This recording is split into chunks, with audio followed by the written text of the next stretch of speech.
Good evening, Adepts. As members of the Mirror of Glory, we dedicate ourselves to the merciless law and the principles of truth, light, and reason. Our hour is the Dawn Eye, better known as the Watchman. We also venerate aspects found in the Kernel, the Meniscate, the Sun in Rags, and the Flower Maker. Common membership amongst our brethren include fortune tellers, poets, and clergymen. Unlike those more associated with Moth, fortune tellers with an aspect of Lantern may be real. With this power comes great danger, as the light of the Mantis is too much for even the strongest of minds to bear for long. The sun flickers like a shadow. Dreams ripple behind the surface of mirrors. I must be careful not to drift from the waking world. Paintings whisper, windows wink. I know these things are not true, but how can I be certain? Those with a great degree of Lantern are known to us as seers. The three that we know of are Slee, Pope Clifton, and Cat Caro, the latter two being the best boy and best girl respectively. Craig Slee, the astronomer and avant-garde poet, has developed an interest in the esoteric as his health wanes. Slee is the first of our seers, and with his theme of deteriorating health in favour of the glory, he represents the lantern aspect of the Flower Maker. Like all poets, he would likely hold an aspect of sky, which we will explore later. Pope Clifton, as perhaps can be deciphered from the name, is a Catholic. Despite being a seer, he is characterised heavily through drunkenness, anger, and violence. Purviews of the Flower Maker and Lionsmith respectively. As a rival, he decides that he must be addressed as Your Holiness. When he is not so addressed, there may be a scene.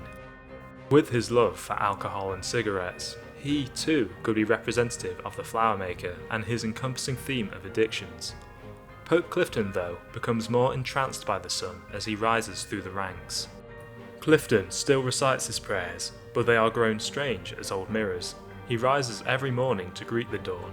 He looks it full in the face and tells you exactly what he sees. Finally, Cat Caro, a stage name of course. She still performs in the theatres sometimes. Cat Caro, the posters say, finds the path. Cat Caro knows the way. Cat Caro walks in dreams. Her performances as a fortune teller must only improve as she increases in Lantern. She very much exemplifies the qualities of the Watchman, being the seer most connected with dreams. Our house is ever stocked with what we need, before I know we need it. It is hard to know whether my desires are anticipated before I am aware of them, or whether she moulds them from the start. But I sometimes catch her, lost in thought, haloed in lamplight and smoke. I know to move quietly, and chink our cups together when I carry them, so she is not startled. She laughs at me for this, but ensures I have sweet dreams. Another significant member of the Lantern community is Detective Illuminate Douglas Moore of the Suppression Bureau. A stoic but weary fellow, his dearest wish is to move to Chingford and grow roses, but the buggers won't let him retire. Our favourite detective appears to have been promoted since we last saw him. At his new position, he is privy to many of the intricacies of how the invisible world can work in a more or less functioning society. Lot of new churches and funny little sects out there at the moment, librarian. We don't mind when they preach virtue, take a sharp interest when they promise hidden truth, and anyone starts talking about immortality, well, can't have that, can we? A great power in Lantern allows us to perform the act of augury and to predict the future. This allows us to ensure we are always at the right time and place to channel the influences of the hours. Unfortunately, as any individual capable of interacting with the occult will well know, peering into the future is not without risk. My follower has committed a dangerous error. The light of the Mantis has touched the world here. Their psychic defences crumble to chaos, and we had to restrain them before they could do themselves further harm. They will recover their senses in time, but they are badly hurt. As many will know, the glory is a question, and the Moth always answers yes. Because this law, in its madness, will always be diverted toward the light, Lantern will subvert Moth, just as desire and instinct can be repressed through solemn thought and reason. However, Just as the sun in splendour was divided by the Forge of Days, Forge will, in turn, subvert Lantern. Fire can be created from sunlight, and heat is a natural product of the sun. This subversion is reminiscent of the intercalate. The sun in splendour is, with no contest, the most important of the old hours to us and many other followers of the occult. He was one of the two original gods from light, meaning that he descended from the glory at the peak of the Mansus alongside the Forge of Days. It is from him that the other gods from light were spawned, meaning the Menascate, the Madrigad, and the Sun in Rags. The context of the sun in splendour's rise to power is enshrouded behind the existence of one of the gods from stone, the egg unhatching, as remembered by the painter of the palest painting. A faded pale white gold seen in certain patches of the sky, when the mist is clearing but the sun might be mistaken for the moon. We hold our breath and watch it brighten until each colour divides from the next like a new minted alphabet. The egg unhatching. The egg unhatching was said to be a warmer, redder and more merciful sun. Like the shell of an egg, he was protective of humanity. That is, until the Lithamaki. Juke recounts how the hour called Seven Coils was slain in battle by the Colonel, how the Grail devoured the hour called Tide, and how the egg unhatching fled like a coward. He's quite vituperative about the egg unhatching. He warns darkly against its return. The Lithamaki was the event where powerful mortals and immortals worked together to overthrow the gods from stone. The egg unhatching fled from this rather than fight it. He navigated directly to the glory at the peak of the Mansus. No mortal, nor immortal, can know what occurs within the glory, but from what we know of the Lithamaki, 6 are gone, 5 came from stone and 1 from light. All went to nowhere. We know that the sun in splendour replaced the egg as the sun following the Lithamaki. We don't know what happened to the egg unhatching while it was hiding within the glory, but we can see the results, and perhaps they tell us all they need to. In the days of the Carapace Cross, when humanity lived in the dark and ate on its knees, humans could enter the Mansus like vermin. One learnt the arts of flint, the arts of shaping and remaking. Through the black, the yellow, the red, the unwise mortal ascended to the shadow of the egg unhatching and remained in his service. He may be there to this day. This unwise mortal is important to our discussion. We'll return to him later. As the Menascate is the Hour of Glass, she is the reason why mirrors channel the lantern aspect, and so, using lantern within ritual allows us to summon a deadly monster of mirrors, known to us as a hint. The hinter are most comfortable behind the scenes, behind the mirrors, behind you. They can slide under doors and can kill with glass, but they cannot survive the gaze of a living mortal. We can learn a little more about these monsters from the book on what is contained by Silver. A dire bestiary of the horrors to be found in mirrors. This is a recent edition of a 3rd century text by Pomander. The virgins, maidens of the mirror, favour orchids. The behindlings favour the rhododendron. Cut flowers of either nature should not be placed before polished bronze. An appendix contains a rite which might be used to summon some of these entities, although the details of its use are not made clear. With a greater degree of lantern, and just a tinge of the secret histories, we might attract the attention of someone who is perhaps less powerful, but no less fascinating. She who resides at the Lodge of the Sage Knight, Theresa Galmier, the Boldemarian. Theresa is a recent addition to the Mansus, having ascended as a lantern long and abandoned her soulmate, sometime within the previous decade. The Boldemarian has the hunched shoulders of a scholar, the clear voice of a schoolteacher, and the freckles of a traveller on the continent. She lacks a shadow. She is one of the classier beings we are able to summon, notably lacking the devourer aspect. As she also has no power in edge, aside from whenever Christopher is involved, she will not be willing to help us with any of our annoyances. What she can do, however, is teach us Fuchine. Fuchine? Yes, I get by in Fuchine. I can teach you if you have Latin as a grounding, but if I hear one crack about the tongue of witches, it's off. The tongue of witches, as it is supposedly sometimes known, originates from Lake Fucino in Italy, It is said that a culture of people lived there, potentially including the witch of Sister and Witch fame. We surmise this from the book written on the twins' origin. The sister and witch were born in two wombs, one poor, one rich, across the sea.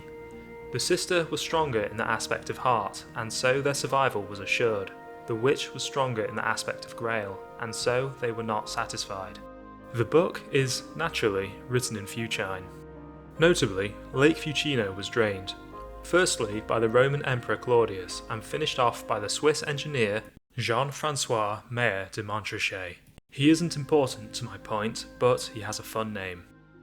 This draining of Lake Fucino is what has led to Fucine being called the Dry Tongue. Theresa resides at the Lodge of the Sage Knight, though it is worth noting that she is not the eponymous knight. Last night, in the billowing blue of the Lodge of the Sage Knight, I sat on velvet cushions and watched two dead contend with shining swords. They came with the place, said the woman who rules here now, the one who once called herself Galmier. I was not the Sage Knight, if that's what you're wondering.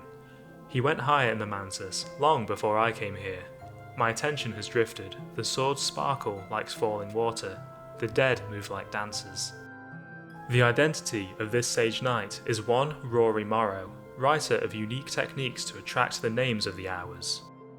In 1906, Dr. Serena Blackwood, librarian of Hush House at the time, received a letter from Dee, who was certainly the woman Daymare, a frequent visitor of the place. In it, she writes, "Sage Knight's a bit high in the mantis to be talking to raw prophets, but here's the thing, Sage Knight knows the odd ivory, ivories know the odd firstly, thirstlys know raw prophets, so I'll put the word out." Sage Knight's in a helpful sort of mood, so we both have a cup of that wine of his, and then another cup, and then another cup, and we get to gossiping.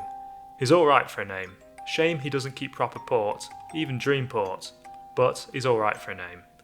And I wake up and I pop out for a dawn smoke and a bit of the old practice, and when I get back inside there's an address written on the mirror.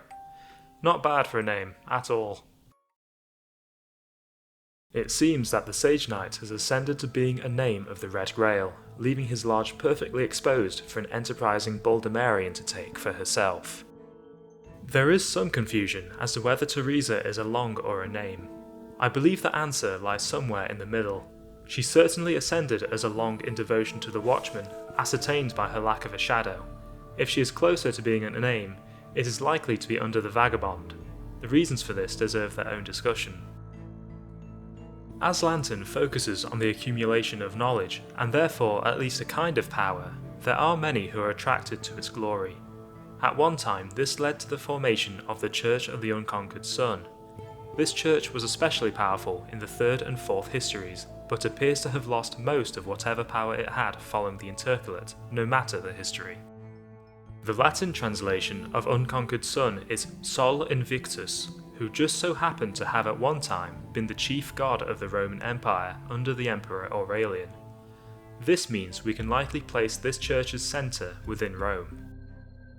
I think it's fairly likely that the Church of the Unconquered Sun is intended to be a parallel to the Catholic Church. Pope Clifton's prayers are rich with solar metaphors after all. The Solar Church first worshipped the sun in splendour and his names, who then became the Madrigad, the Menascate and the Sun in Rags following the intercalate.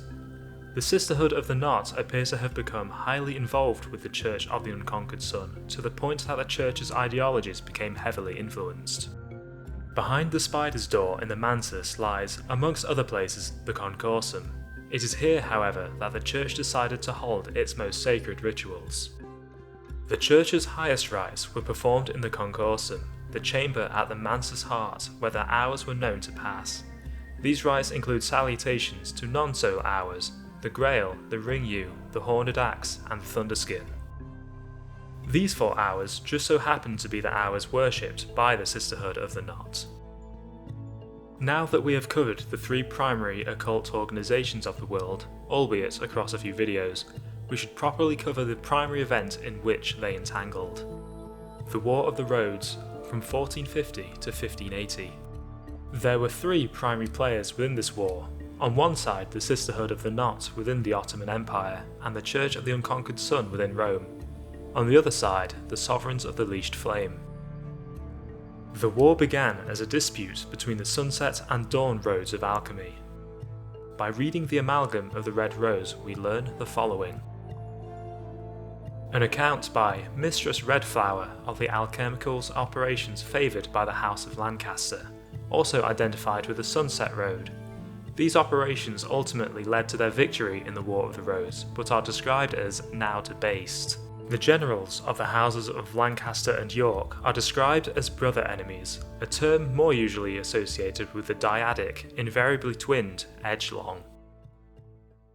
By reading the alloy of the White Rose, we learn instead an account by Mistress Whiteflower of the alchemical techniques favoured by the House of York, also identified with the Dawn Road. These techniques failed to bring them victory in the War of the Rose, but are not to be discounted. The author asserts proudly that the Dawn Road ends in the Second Dawn, and hints darkly that the downfall of the House of York was Grail sabotage. This dispute mirrors the real War of the Roses, which was also fought between the houses of York and Lancaster, two cadet branches of the Plantagenet line to the throne of England. This lineage is why they are likened to the dyadic brother enemies, though, in a turn of events antithetical to Edge, this war certainly concluded. The Sunset Road, headed by the Tudors, focused on Forge and Winter. Conversely, the Dawn Road focused on Lantern and likely Moth due to its association with Uzalt, the incaustum terminale of the First History. This part of the War of the Rose ended far quicker than the equivalent War of the Roses. The Sunset Road struck a deal with the Forge of Days, creating over 20 Forge Long who were strong enough to annihilate the Dawn Road. This Council of Long became the sovereigns of the Leashed Flame, and began conquering the majority of Europe. The results of this war were prophesied long ago in India, long before the Great Hooded Princes came to power. In the foretold war, the children of the Leashed Flame march on the cities of the continent, but the enactors of solar law and the Triple Sisterhood join forces to hold them back, at tremendous cost. The war appeared to have reached a stalemate for some time, and only concluded with a deterioration of the relationship between the sovereigns and the Forge of Days. We don't know exactly what was in the treaty between these two parties, but it ended within the reign of Henry VIII, who was at one time known as Bronze King Henry. Firstly, King Henry suffered his great misfortune, a jousting accident that permanently enfeebled him. Henry then enacted the Great Debasement, in which the bronze coinage of the English throne began to be debased with copper. This debasement caused some outrage, leading to two events. Firstly, Bronze King Henry was henceforth known as Copper King Henry and Old Copper Nose, copper of course being a softer and less valuable metal than bronze. Secondly, this led to the Crucible Revolution, in which the Leashed Flame was released and the sovereigns were annihilated by it. Any survivors of this lost their long status, reverting to ordinary mortality. It's likely that this Leashed Flame was, in fact, King Crucible.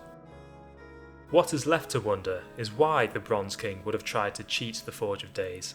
For that, we need to circle back to the Mistress Redflower. The author's conclusion is that in the absence of the operations of the Dawn Road, the operations of Sunset inevitably became unbalanced, debased, and ultimately enfeebled. The combination of the two is described, tantalizingly, as the Forge's true alloy. The War of the Roads ended in 1580, with all three parties severely diminished. The sovereigns of the Leashed Flame were gone, even in the histories in which they completely succeeded in their European conquest. The Sisterhood of the Knot would similarly fade to obscurity, though they would endure. As for the Church of the Unconquered Sun, they were set to endure also, that is, for 2 whole years following the war. From 1580 to 1582, the Church languished, attempting to recover the losses they had incurred. Unfortunately for them, however, the Mantis was not idle during that time. As followers of Forge will be already aware, the Forge of Days loved the sun and splendour deeply. Despite this love, they were both keenly aware of the crime of the sky, and eventually this culminated in the sun's division. This event is known as the intercalate. with far-reaching consequences ranging from the birth of the solar hours, the 3 worm wars, and an unending power vacuum within the Mansus. Within the Wake, however, this was the final blow for the Church of the Unconquered Sun, and they were driven completely underground, having almost no prominence afterward. To redirect back to Lantern, we shall discuss the Lantern Long and their methods of ascension. Like other paths of ascension, 7 marks must be acquired. I may seek immortality and enlightenment in the hour called the Watchman. His touch brings particular appetites and marks. The dedicated must reach the Stag Door and solve the riddle of the Weeping Guardian, Gerby. The Watchman, who is the door in the eye, has touched me. Every day now my curiosity grows stronger, an urgent physical need, like gnawing hunger. I know this to be the 3rd mark. By capturing the innocent, or perhaps the not so innocent, we're able to consume their souls, leaving only the empty husks behind. The more we take, the more powerful we grow. The 4th mark is the light that is found in the eyes, but it is very subtle. Most can see it only when the lamps are extinguished or the night is very dark, although when I open my eyes very wide, more light leaks out. I am growing thinner. At the 5th mark, the light may leak out wherever the skin is bruised or frayed, and now the skin is beginning to hang loose on my body as the process gnaws at my flesh. I am very thin now. I am always hungry. The 6th mark is said to occur when the flesh between finger and thumb can be pulled to the final finger joint. My skin is very loose now. I think that my bones are beginning to soften. My eyes are not a human colour. And finally, we must prepare a ritual with an intense degree of lantern for the 7th mark. Little of this flesh remains. I will pass through the tricuspid gate, and I will not return. The Watchman awaits me. In his footsteps I will find the glory's light. The understanding is too much for my soul to hold, and so my soul will open. I will not be immortal. I will be more than that. Our body is stretched so thin it is torn to dust, and we transform to a being of pure spirit, ascending to reside within the Mansus itself. I have passed through the tricuspid gate and entered the high rooms of the Mansus. The glory is very close here. It leaks through the fabric of the house to contribute its light. I have walked behind the Watchman. I've seen his shadow on the stone. Sometimes I hear the hours debate one with another on the matter of the courses of the world. I will not live. I will not die. Perhaps one day I will rise even higher. But, of course, we wish to ascend further. For this we must employ the assistance of the person who will be known as the Apostle Entheate. The illuminated one waits in the house of the sun, waits to rise higher. I am their hand. The task of the Apostle Entheate is to gather the ingredients for a grand and terrible ritual, known only as the 3rd mode. We shall navigate, we shall illuminate, we shall not be compassionate. Seek the crossroad behind the door of eyes, raise there the allure, send the silvered dead to bring the sleeping souls of mortals. When there are sufficient witnesses, send for the key of days to open the 3-lobed gate outwards in its 3rd mode. To successfully emulate the Watchman and prove our worth, we must first assemble what we can within the Wake. Sending an expedition to search the Cave of Candles, seated within the land beyond the forest, will have us retrieve the ichor vitreous.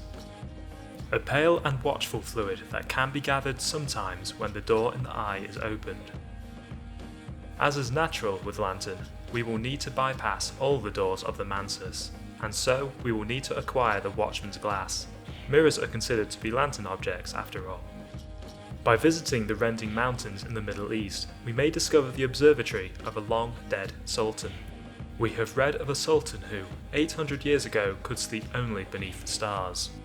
He ordered the construction of this observatory so that the stars could be accurately depicted on the ceiling of his bedchamber. Regrettably, the stars they saw were not safe for the unprotected human mind. The sultan's successor ordered the observatory sealed. As a side note, I think this location is probably based off the observatory of Ulugh Beg, located in Samarkand, Uzbekistan. Once this is retrieved, we can pay a silver spintria to a forge follower to have it repaired. This will break again, however, if we wish to actually use it. so we're best to borrow from those who follow knock and take the frangiclav for ourselves. Amongst its other properties, it will open the peacock door for us without breaking. In order for our illuminated one to ascend further, the way upward must be open to them. For this, we require the help of Theresa.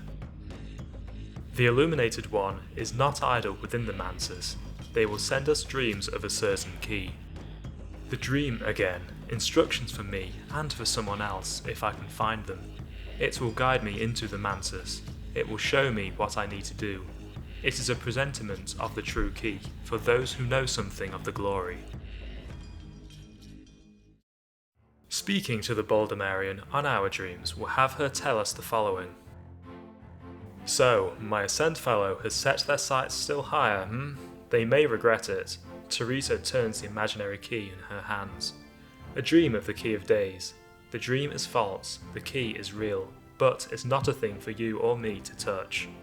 I know the key holder, the one you want. I haven't spoken with her in some time. I don't often speak to Legians, but as Lantern Long, I owe courtesy to your mentor.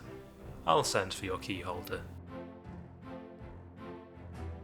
Theresa Galmier's correspondent, Sulachana's sister, the holder of the Key of Days, is on her way from Vienna. Perhaps I should meet her at the station. It's only polite to meet her, since the Legian Kleidakos has come a long way for us. You need me to assist you with the tricuspid gate, yes? That is correct? In its ultimate mode? With my Key of Days? Yes, I am aware. I do not like to travel in ignorance. Opportunities of this nature are so rare, so very rare. I will be delighted to attend your Long's Ascension, little puppet. Tell me where, tell me when, I shall enjoy your city until then. Fortunately for us, Frau Schlussel is a patient woman. She will wait for us until we are ready for our grand ritual, for as long as she is in London, she will always have skins to glean. Now, to seek the crossroad behind the Door of Eyes, we must make our way to the Peacock Door and manifest our dream of a key to pass through it. From there, we must find the two roads which cross at the shadow of an oak.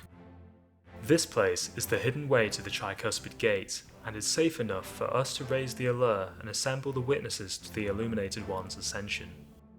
Last night, I satisfied the Peacock Door, and my action drew the attention of a certain hour. In the golden spaces of the Mansus beyond, I heard the Flower Maker's promise, and his promise is this: he cannot harm me, and he cannot find me, but if I will only come to him, he will satisfy my desire as I satisfied the Peacock Doors. In earnest of this promise, my eyes have been opened, and this morning I see glory. By attaining a grand influence of lantern, we will capture the light of the sun and twist it to our purposes. Press the dream of a key into the soft soil of the crossroads. Bathe it in the Watchman's light. A shining tree will uncoil, with a radiant harvest in its branches. This is the greater illumination our illuminated one requires for the Watchman's enactment, but it has another purpose besides.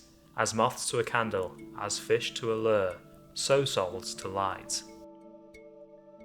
By creating our own sun, we are creating a beacon to draw the fascination of souls everywhere, souls which we will soon have a use for. A maid in the mirror is a servant of the sun in rags who has passed the trial of the ascent of knives. If we summon one, we can use her to find souls of those who sleep.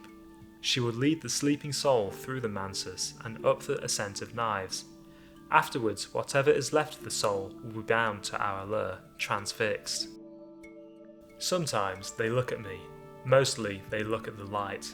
I see them sigh. I see them touch one another gently. They are still human. The light soaks into them and into me. What we are doing, really, is trapping hapless dreamers into comas. We use the light of the Mansus to sustain their bodies so that their souls can remain in our possession for the time being. Finally, we can reenact the division of the sun, performing the rite intercalate with all our ingredients to finally achieve pure ascension. The Watchman is here in all his knifely radiance, but even he will stand aside for the Key of Days. The witnesses and I are prepared for the glory to enter the Mansus from the other side. The dreams of the innocent are not so prepared. Hundreds of souls will never wake. There is always a price, and it is essential that our illuminated one navigates, that they illuminate, and they are not compassionate. The glory is a question, and we, all of us, the witnesses and I, answered yes, as we fueled our illuminated one. They are the light now in the Watchman's hand, more glorious than ever, and we are the wax and eggshells. But the Chandler's secret pilgrimage will gather us one by one and assemble us in the image of the one who watches and does not act. Our time has passed, and hers has not yet come, but I think very soon she will suggest an arrangement. As you may imagine, however, there are those who oppose the ascension of our illuminated one. There are limited spaces for names, and even fewer for those who would wish to join the pilgrimage. And so, let us welcome Lars Westergren, author of the Concorsum Diaries, explorer, murderer, unhelpful translator of Phrygian, the diarist. Your pretender is going to make a damned good footnote, but I wouldn't expect anything more than that. Our enemy is the lantern-long called the diarist, who like all his kind abandoned physical form for the mantis. He has known the favour of the Colonel and the Menascate. He'll prefer to strike at us through dreams, but never doubt he also has allies in the waking world. As is typical of a lantern-long, the diarist will favour non-physical methods of attack, often sending hostile spirits to destroy our soul. Interestingly, both Hinter and Maids in the Mirror will refuse to attack him. The diarist has an understanding with the glories of Pigeonese.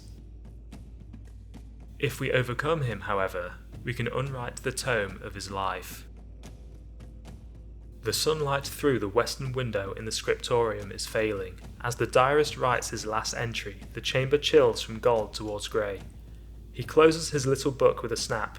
"Death is down," he explains, "and I am already losing altitude. I don't bear you any grudge. I tell you what though, I hope your illuminated one trips and falls down the ascent." The diarist's face is erasing itself, like a man unwriting, and his eyes are already gone. He hands you his little book. This is your last chance. You can go where I was, or where you're going. I know which is better.